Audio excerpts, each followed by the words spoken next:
ও তাই নাকি? তুমি আমাকে শাস্তি দেবে নাকি আমি তোমাকে দেব? আমি আবার কি করলাম? ঈশা, আমি এই বাড়ি ছেড়ে চলে যাচ্ছি। তোর এই চরিত্রহীন ভাইয়ের সাথে থাকা আমার পক্ষে সম্ভব না। নওরিন কথাগুলো বলেই ব্যাগ হাতে পেরোতে গেলে ঈশা নওরিনের হাত চেপে ধরে।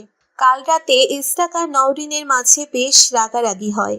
নওরিন বারবার করে ইসরাকের চরিত্র নিয়ে প্রশ্ন তুলছে। প্রশ্নটা যখন একজন চরিত্রবান মানুষের চরিত্র নিয়ে ওঠে, তখন নিজেকে সামলে রাখা কঠিন হয়ে দাঁড়ায়। ইসরাক চেষ্টা করছে নিজেকে সামলে রাখার, কিন্তু নওরিন ছাড় দেওয়াতে বিশ্বাসী নয়।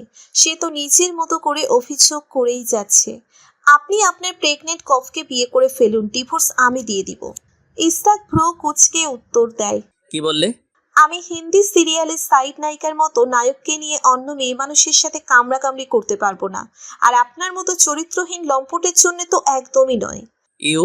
জি, নীলাঞ্জনা নাকি খঞ্চনা তার সাথে কথা হয়েছে আমার। ভুলে ফোন রেখে গিয়েছিলেন, তাই তো সব জানলাম। আপাতত সব জেনে গেছি আমি, লুকানোর চেষ্টা করবেন না। নওরিন একটু থেমে আবারও বলে ওঠে, ছি ছি মিস্টার ইসরাক, আপনি নাকি একজন শিক্ষক? নিজের স্টুডেন্টদের কি শেখাবেন আপনি? কিভাবে মেয়ে পটিয়ে তাদের খেয়ে ছেড়ে দেওয়া যায় সেসব? কি ভাষা? আপনার মতো নোংরা মানুষের জন্য এটাই উপযুক্ত ভাষা।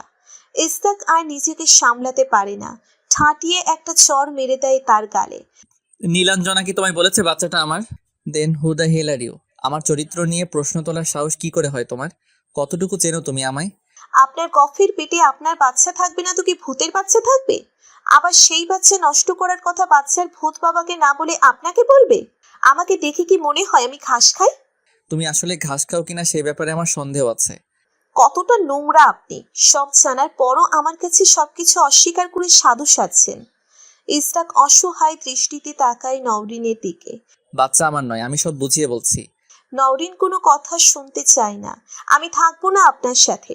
কালই বাড়ি থেকে বেরিয়ে যাব। বেরিয়ে সোজা পুলিশের কাছে যাব। রেপ কেস থেকে শুরু করে নারী নির্যাতন সব মামলা দেব আপনার নামে।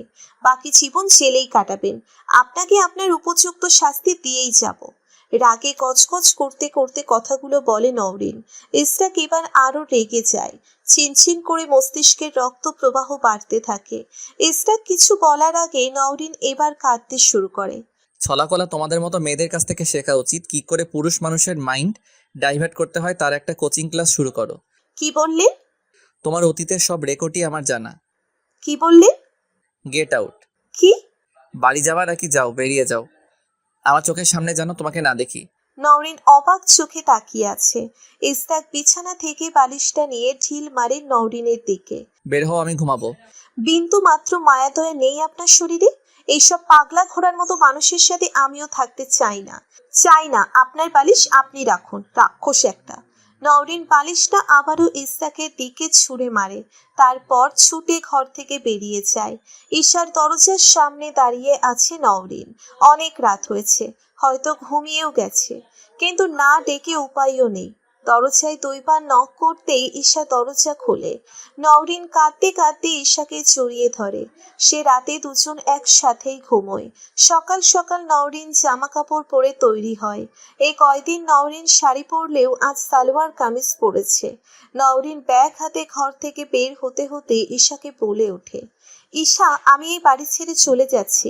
তোর এই চরিত্রহীন ভাইয়ের সাথে থাকা আমার পক্ষে সম্ভব না। ঈশা অবাক হয়। কি বলিস এইসব? ঠিকই বলেছি, আমি আব্বুর কাছে চলে যাব। তোর ভাইয়ের মতো নোংরা একটা লোকের সাথে আমার পক্ষে থাকা সম্ভব না। আমার ভাইকে নিয়ে এইসব বাজে কথা বলবি না রিনি। নওরিন ঈশার দিকে তাকিয়ে বলে ওঠে, তুই কি জানিস তোর ভাই তার কফকে প্রেগনেন্ট করে ছেড়েছে?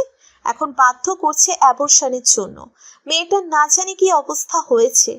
অসম্ভব, আমার ভাই এমন না। নওরিন একটা বড় নিঃশ্বাস নিয়ে বলতে শুরু করে, জানি বিশ্বাস করবি না, কিন্তু তবুও বলছি, কাল ওই মেয়েটার সাথে আমার কথা হয়েছে। ঈশা যেন আকাশ থেকে পড়ে। নীলাঞ্জন আপু নিচে তোকে এইসব বলেছে? ফোনে বলেছে। নওরিন ঈশাকে সব খুলে বলে। ঈশার যেন কিছুই বিশ্বাস হচ্ছে না। আমার ভাইয়ের রাগটা একটু বেশি, রেগে গেলে নারী পুরুষ ছোট বড় কাউরে ছাড় দেয় না। তবে আমার ভাইয়ের চরিত্রে সমস্যা, এটা গোটা পৃথিবী বললেও বিশ্বাস করব না। তোরা তোদের বিশ্বাস নিয়ে থাক, আমি চললাম। ঈশা নওরিনের হাত থেকে ব্যাগটা কেড়ে নেয়। নিচে চল, খাবার খাবি। কাল থেকে কিচ্ছু খাসনি, তারপর ঠান্ডা মাথায় ভেবে দেখবি। নওরিন কথা বাড়ায় না, বলে লাভ নেই। নিজের ভাইকে নিয়ে খারাপ কথা বললে যে কারোরই খারাপ লাগবে, এটাই স্বাভাবিক। নওরিন আর ঈশা একসাথে নিচে নামে। ব্রেকফাস্ট টেবিলে অলরেডি সবাই বসে আছে। নওরিন সবাইকে সালাম দিয়ে বসে পড়ে।